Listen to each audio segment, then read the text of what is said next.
You know what they say, take all circumstances in your life and turn them into content. In this case, I'm taking a mononucleosis diagnosis, say that 5 times fast, and turning it into me talking at the camera. I can hear you on your side of the internet saying, how are you going to talk with mono? Isn't that something that like closes up your throat and gives you a lot of throat pain? And the answer is yes. The answer is yes, I'm in a lot of pain, but I have to sit at home for the next 10 days. I can't go to work. I can't do anything else. And I just got to stay hydrated and I guess talk about stuff. So this is why this is kind of a messier setup, a little bit more loose format, but I just want to do like a haul video, I guess. So I buy a lot less than I used to a couple years ago. I buy a lot less than I was buying when I started this channel even. So I was doing a lot of haul videos back then. Those are still up on the channel if you want to go cringe at how short my hair was then.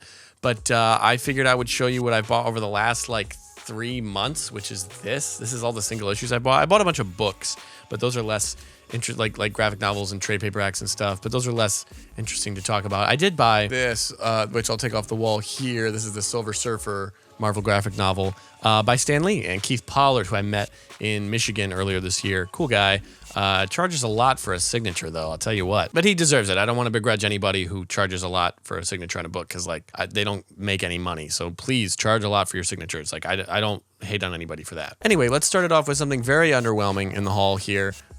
This is Son of Hulk number 12. This is some series. I don't really know. I don't read the series, but I have number 13, I think, which is the other Galactus cover from this run. And obviously we got Galactus on here. I just thought it looked cool. Love Galactus. Don't know if you guys know that about me, but big part of my personality is liking Galactus. And so I bought this for a couple bucks at my local shop, which is cool. Next up is The Amazing Spider-Man by Nick Spencer, number 26.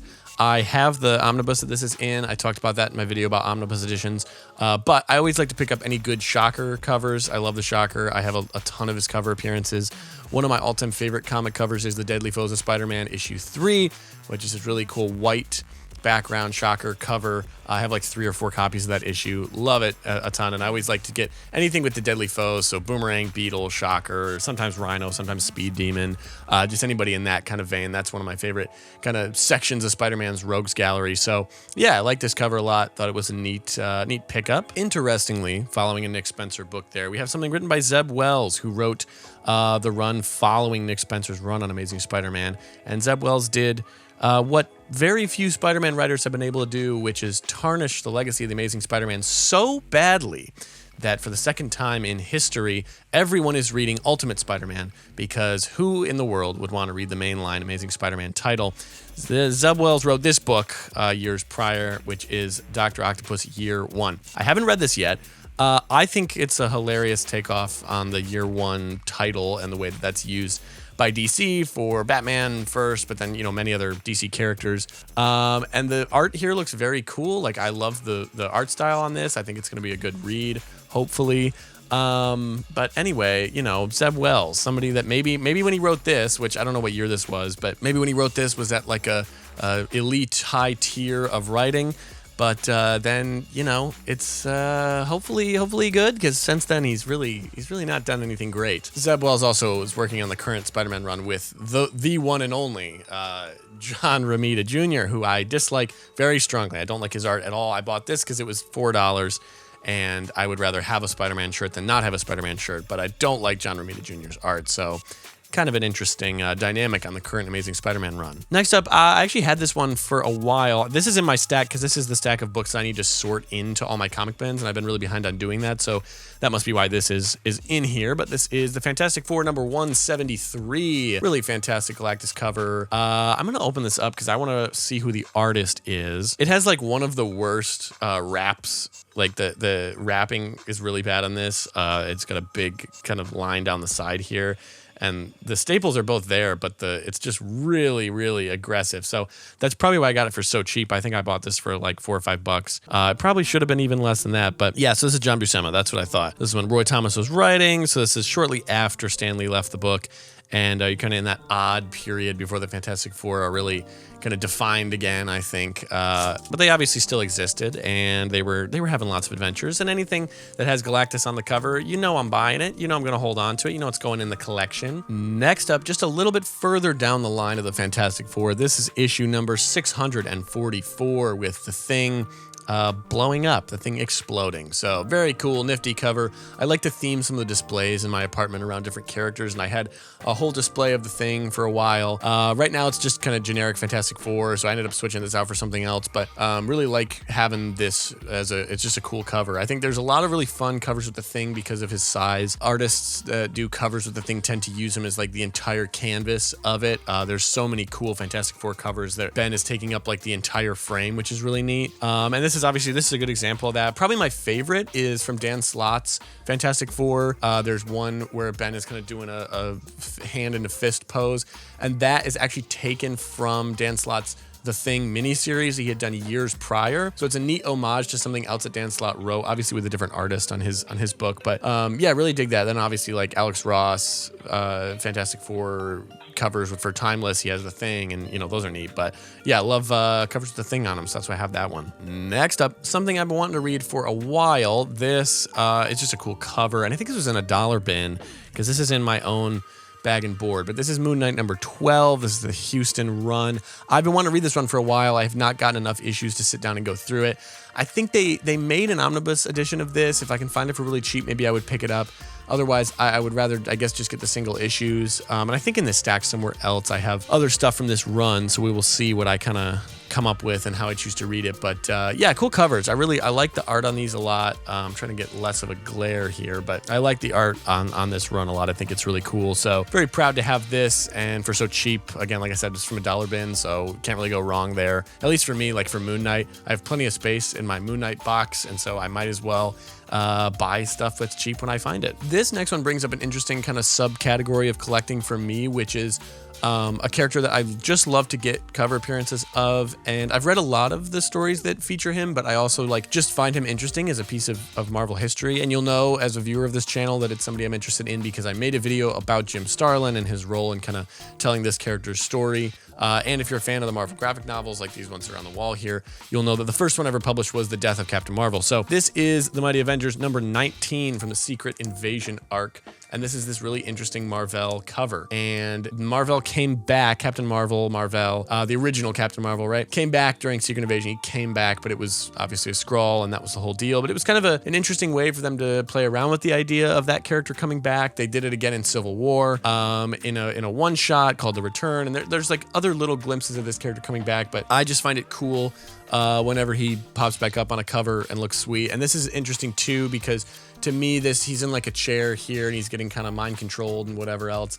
And I know there's a bad glare on that, so sorry about that. But I like that because it kind of evokes some of those 60s and 70s stories that we would get with Marvel, where he was fighting like the Controller and some of those other kind of villain of the week characters, even early Thanos and stuff, but especially the Controller. I know there's a big arc with the Controller way back then. And so it's cool to have a cover that somewhat evokes some of that classic sci-fi stuff. And I haven't read this, and I'll eventually get around to it, but I've read a lot of the Secret Invasion stuff years ago, and I'm not really like aggressively reading that stuff anymore. So I'm not too worried if I don't get to reading this one, but it's a cool cover and one that I think will display well. Yes. Okay. So I was right. So I also have in here issue 1 of the Houston run on Moon Knight. This was $5. I think that CLZ and Cover Price had it like as worth more. It's not in incredible shape. It has like some spine dings and stuff, but to me at least, like finding and I guess I don't know if this is a first print, so I'd have to look inside, but who cares? Honestly, I don't care if it's in great shape. But with this one, I now have issue 1 of like almost every Moon Knight run, which is really neat. I know I have the first from the very first Moon Knight run.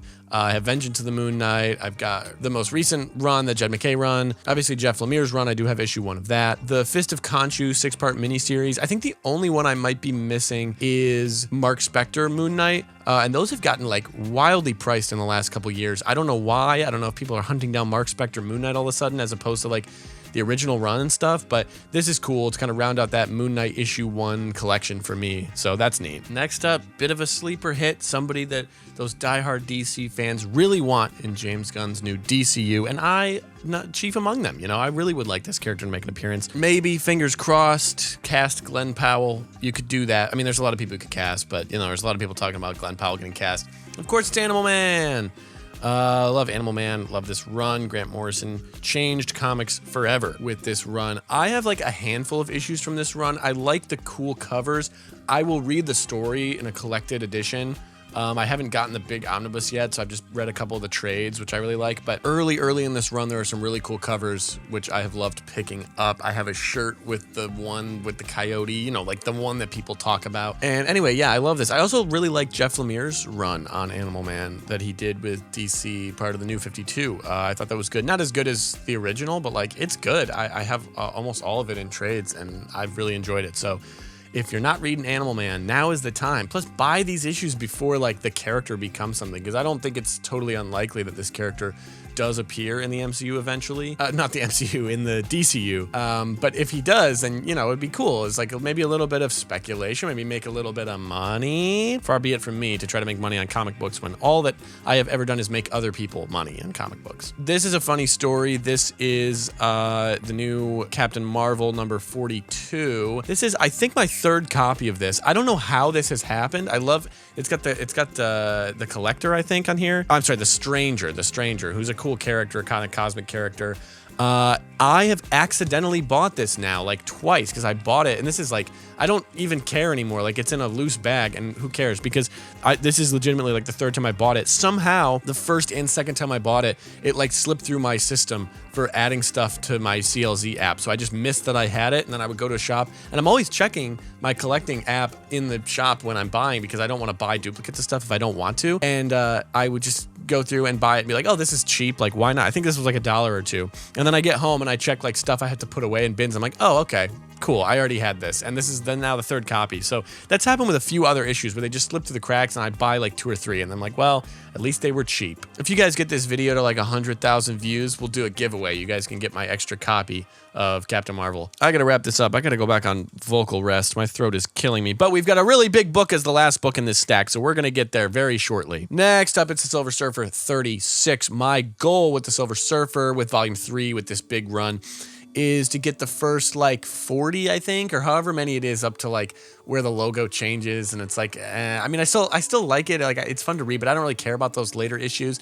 It's the first like big chunk. I think that's Ron Lim's best drawing on the character. I love the design. I like the logo, and this is one of the last 3 that I need. I'm like 3 away from it. I got to get that one with Thanos on the cover, and that one's just been going up in price like month after month. So that's been really annoying to try to find, and I haven't been able to find it. But I did find this one for $3, so that's a win for me. I think I bought this in Portland, because I was in Portland a couple months ago. I'm pretty sure that was where I bought this. And yeah, I think it's great. I love the Silver Surfer, and it's from just a great era for cosmic stuff. And also, it features Warlock and Captain Marvel, so can't really go wrong, right? Those are some of my big guys. If you don't know this about me, now you do. One of the most formative parts of my comic collecting journey as a kid was when an older family member gave me a copy of Spider-Man 2099 when I was like 12 years old. I had comic books, but that holographic, that foil cover on 2099 just blew my mind, and I was obsessed, and still am, with Spider-Man 2099. I think he's one of the